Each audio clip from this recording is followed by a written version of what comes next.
What do drummers do? They lay down a beat to dance. Local talent. Every number could fall apart, just like... The Rolling Stones are great, but I kind of don't see me in it somehow.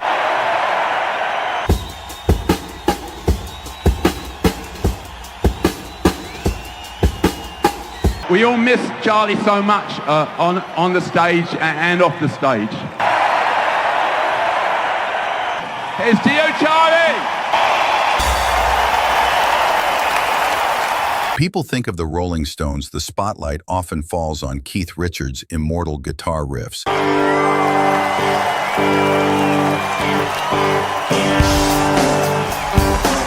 Or Mick Jagger's electrifying voice. Imagine so far off, Queen in Memphis.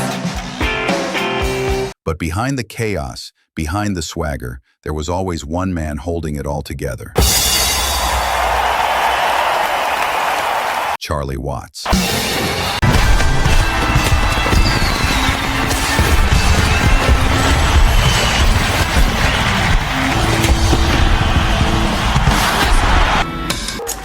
Mr. Watts, walk in and hit your mark. Yeah, go on.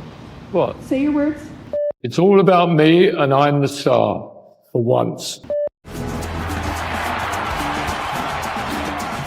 Right. When's my bit then?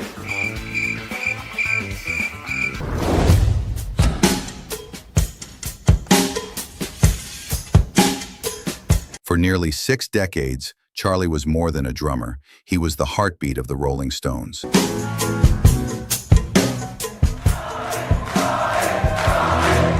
Unlike many of his peers, Charlie didn't play with flash or spectacle. He didn't need to. His power was in his restraint, his groove, his unshakable timing. In recording him, I discovered very early, Charlie would never play his hi-hat and his snare drum at the same time.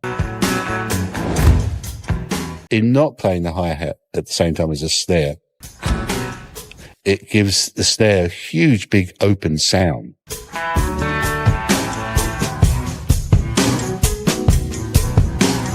I'd never heard of that before, but if you go back and listen to it, it's great. But it also did something else too. That extra physical motion, that takes time. And it helped lay back the groove. That was an important part of that laid-back Rolling Stone sound, how they could be relaxed and play at slower tempos, and yet it felt like the thing was charging forward. People like Charlie Watts are very hard to put in a pocket.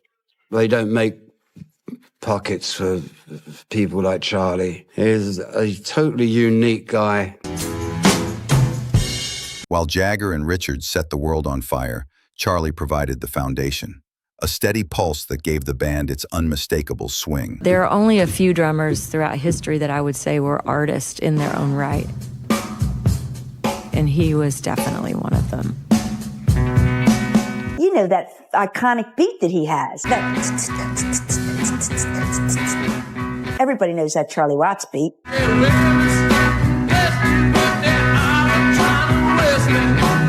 He had a playing style, a feel that was all his own. He laid down the feel for songs that are now my age. Ugh, I'm going to start crying. No matter how fast Mick went across the stage doing the pony or whatever, he was right there with him. Listen closely. Honky tonk woman! And you'll hear it. That subtle, perfect beat that only he could deliver. The way it kicks in with just a kick and a snare. When you hear the intro to that, it just becomes a physical reaction that overtakes your body.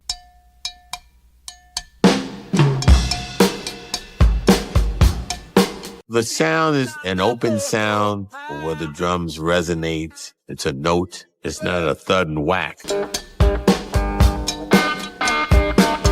When I first heard Honky Tonk Women, I thought, man, that's funky. Charlie is a huge part of that because when there's something that is funky, a lot of it emanates from the drum. Charlie and I, we were very orientated towards dance, and so that's what brought us together. Because it's about beats.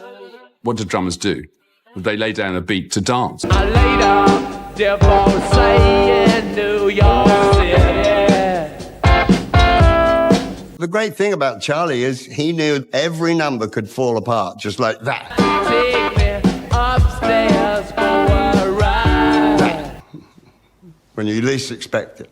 And that's what makes it so magic. The element of risk is what drives our band.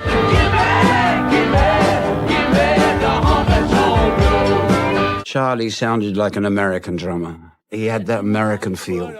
That's what it was. I closed my eye with Charlie, I'd figure it was a black drummer. Keith knew from the very beginning that they'd found someone who was unique and so special, not only his performance, but in his character as well.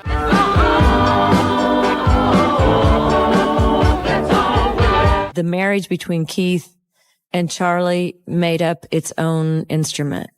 The space they gave each other, the way the instruments fell, was like a tapestry. I usually look at Charlie and he'll give me a grin because it's clicking. And it's almost like you don't even want to touch the strings because they're doing it themselves, you know. And anyway, they'd be too hot. Charlie was, at his core, a jazz man. I heard Charlie Parker playing. That's what I liked. That's where he set everything, was from Charlie Parker. 50s America, they're the people I love. I was in 50s America, really, is where my thing is, and I still kind of look like that, in a way. Charlie Parker, the alto sax, and Biz Carter. We landed in New York. I went to a jazz club at the Village Vanguard, or Birdland. I saw two artists at Birdland. One was Charlie Mingus's band, which was pretty amazing. And the other was Sonny Rollins. That was America. I didn't care about the rest of it. It was quite a thing to go to, jazz clubs. There was a few of them. The Marquee Club, Ronnie's old place, the Flamingo. Before rock and roll swept him into history, he had been playing in small clubs, chasing the sounds of his jazz heroes. The first drummer I wanted to be, ever, was Chico Hamilton, who was with Jerry Mulligan on Walking Shoot. I had a banjo, took the neck off it and started playing on this banjo skin with a pair of brushes. Then my dad bought me a set of drums from a guy who played in a pub. Edgware Jazz Club on the 21st of August 1959.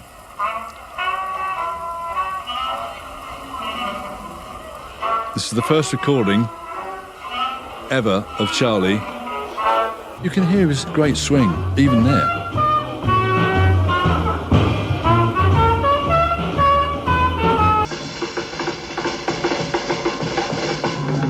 16, I used to go and stare at these people like Phil Seaman. I wanted to be that. Phil Seaman was England's answer to Art Blakey in a way.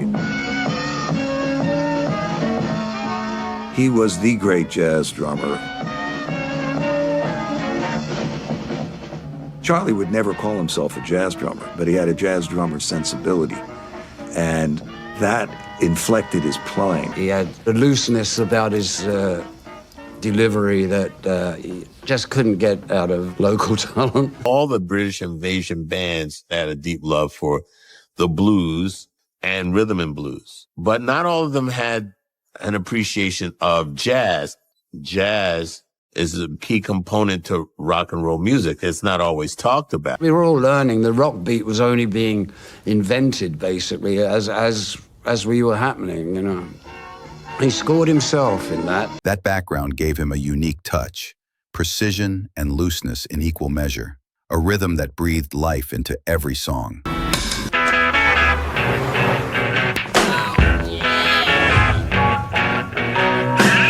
To me, the essence of what we do as a band and where Charlie comes from is basically you go back to the word jazz. I hear you talking when I'm on the street. Well, when you're talking about the song Rocks Off, which is one of my personal favorites, the fills, if you listen to the fills, they're in odd places.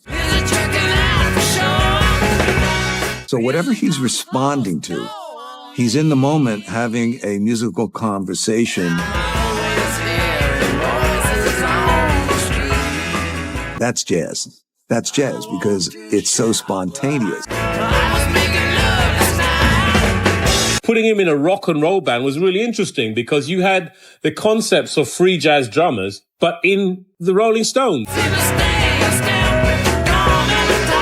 You know, that's a jazz way of thinking. You know, drummers have their own sound. Charlie Watts had a snare sound which sang throughout the music of the Rolling Stones.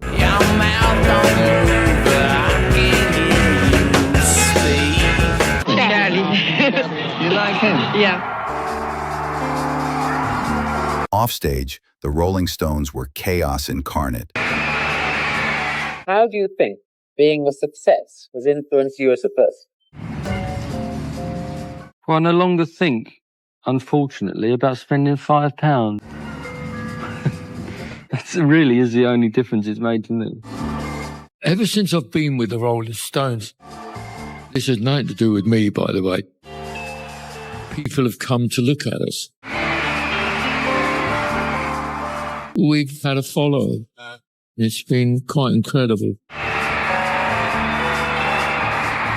What I call the Beatles period, which was exactly what was happening to them was happening to us. He didn't seek the spotlight. He didn't need it. He sat at the back, unshaken, grounding the band with both his rhythm and his presence. I loved it. As far as the excitement and the crowd, it's fantastic. And, you know, when you see a balcony in one of these beautiful old theatres in the north of England bouncing up and down, it's incredible when you're looking at the audience.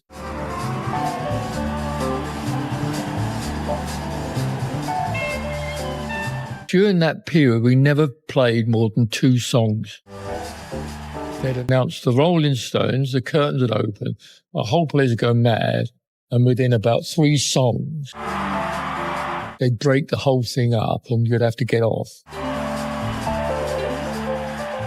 Apart from going in studios, we didn't play a great deal because we actually never got through a set. Do you think it's changed your attitude to people? No, I think it's changed people's attitude to me. But really, when the music stopped, I wished I could have turned it off. I hated it. I hated being chased by girls and all that. It used to really embarrass me. It's always been, that's what the Rolling Stones do, not me. I think the Rolling Stones are great, but I kind of don't see me in it somehow. Turbulent tours, scandals. Because of what I do, I can't play the drums at home. And to play the drums, I have to go on the road. And to go on the road, I have to leave home. And it's like a terribly vicious circle that's always been my life. I've got nothing to do. I could lie in bed all day, and I could ask someone to lift me out of bed and carry me to the show. And as long as I was well, fit, and played well enough for the show for 2 hours, I could be carried back to bed, put in bed, and get up in 3 days' time for the next one. How would you describe the tour that you've had so far? Bloody hard work. He secretly enjoyed touring. He used to say, no, I don't want to do it. But I think he thrived on it. He got better looking, he healthier, and you could see him thrive as he played. I am the one that leaves. At the end of every tour, I hate suitcases. I leave the band, but they won't let you. the stormy relationship between Mick and Keith.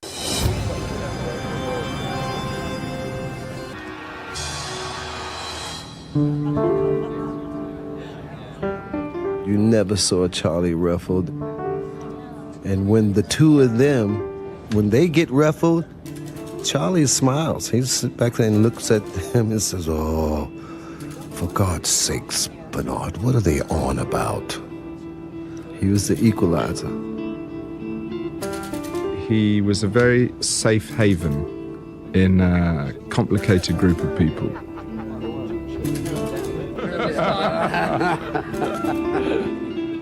Charlie speaks, they both listen.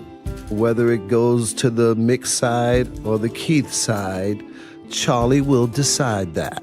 Charlie will decide that. I miss that cat. Yet through it all, Charlie remained calm, quiet, impeccably dressed. The mystery inspired me, I think, with Charlie, is because he's such a laid-back, well-dressed gentleman, always going like that.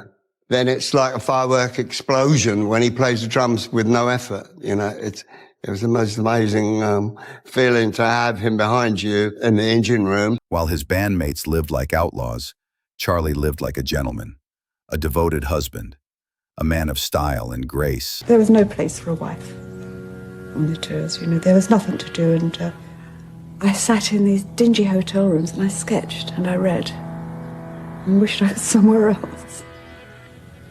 I just wanted to be with Charlie so badly. When I was complaining to Charlie's mother once about his absences, and I think it was just before we got married, she said, don't worry about it, it will be over in a year. I love playing the drums, and I love playing with the Rolling Stones. I mean, my wife always says I like them more than I do, which isn't true. Have you thought about taking your wife around with you? She comes on the tours occasionally, but she doesn't like them. I don't blame her. I mean, what is it, really, you know? Apart from this show, and it's all me. It's what I do. In a world built on rebellion, he brought dignity, balance, and a touch of class.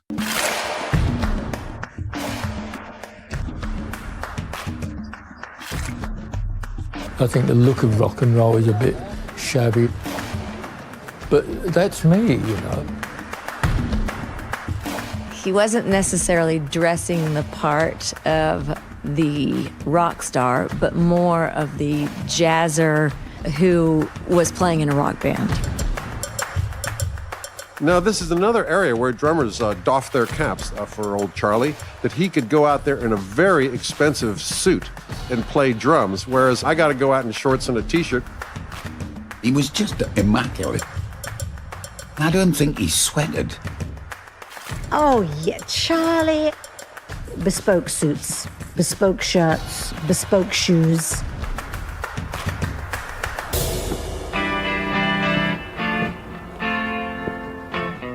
I've got a campaign. I'm saving the bespoke tailoring industry. He had this elegant, relaxed posture. He just wanted soft, flowing garments. That echoed his personality in a lot of ways. He never wanted to stand out. He was quite an introvert in a lot of ways, you know. He had a very good eye for detail. His eye for colour was great as well. He'd always put things together well. And sometimes he'd say, well, we'll make that, but we'll make it like this, and we'd have a conversation. And I'd think, really? Are you sure? And then we'd do it, and it would work. I have this disease that I see a swatch and have to have a jacket or something. When Charlie Watts passed away in 2021, the world didn't just lose a drummer. The Rolling Stones lost their heartbeat. And though the band continues, even they admit, it can never truly be the same.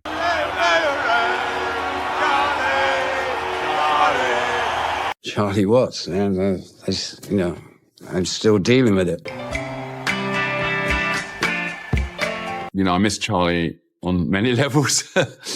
Like, I miss wanting to play him this new groove And I want to say how badly England's done in the Test match yesterday. You know, I miss them really a lot.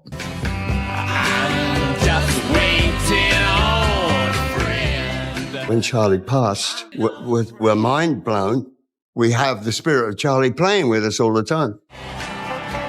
Because Charlie wasn't just part of the Rolling Stones. He was the reason they could roll. He famously had a little coat hanger on a stand that you get in hotels. And that's where he would hang his jacket. And hanging over the coat stand was a sign that said open or closed. And when Charlie was playing the drums, it would say open. And when he wasn't, it would say closed. And the only person who changed it was Charlie.